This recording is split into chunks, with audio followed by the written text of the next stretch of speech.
Why being born as Eminem absolutely sucks. Being born as Eminem is a curse from the very first moment, because his arrival into this world did not happen in warmth, care, or love. He wasn't born into a family celebrating a new life. He wasn't welcomed as a miracle.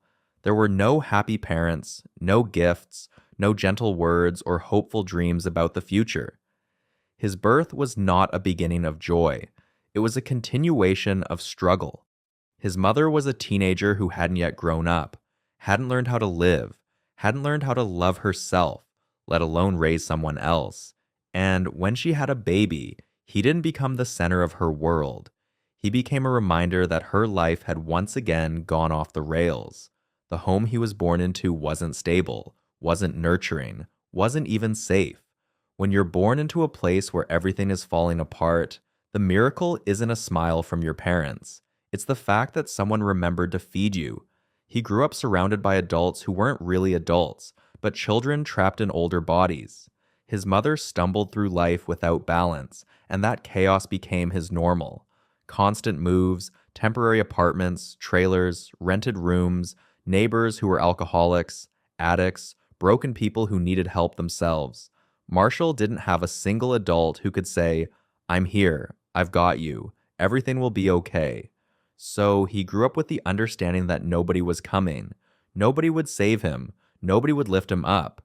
That shapes a special outlook, the kind where you learn early that the only way to survive is to become stronger than you ever thought possible, because there is no other support. At school, he wasn't just lonely, he was alien. Not just weird, not just quiet. Alien. Poor kids can stick together. Kids from broken families can bond.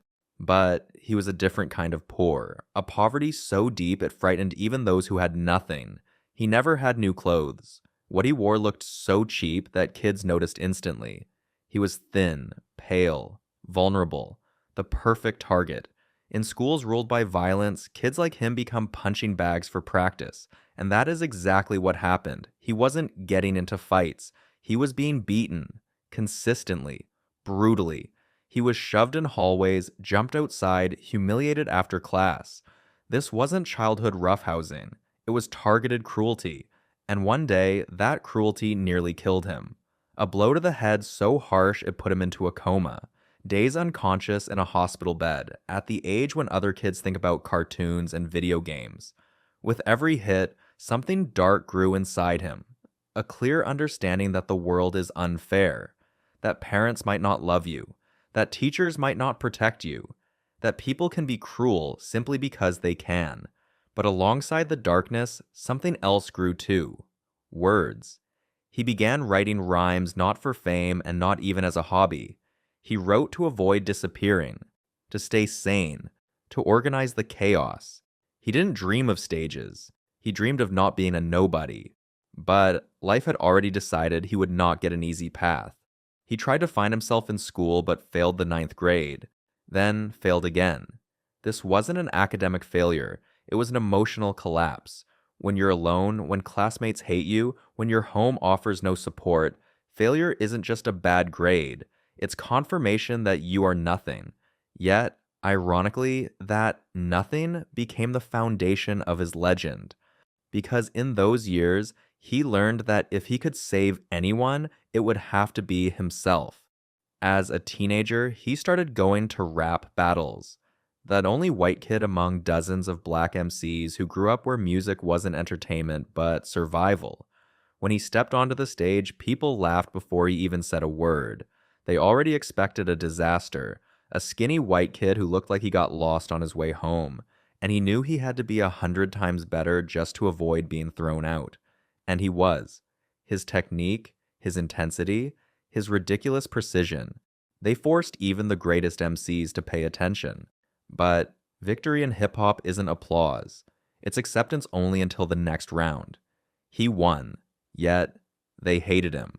He lost, and they hated him even more. Life didn't improve. He worked dead-end jobs, barely feeding himself, his girlfriend, and later, his newborn daughter. The birth of Haley became one of the most meaningful moments of his life. Yet even that moment was stained with pain. How do you become a good father when you don't even have a bed? How do you build a future for your child when you live in a trailer that could be taken away any day? He carried diapers in his pockets because he didn't have a bag, ate leftovers because wages didn't cover food. He worked in a restaurant where customers insulted him. All of this happened while he clung to a dream that felt impossible, becoming a musician. He recorded his first album, or rather, an attempt at one, a project into which he poured Eve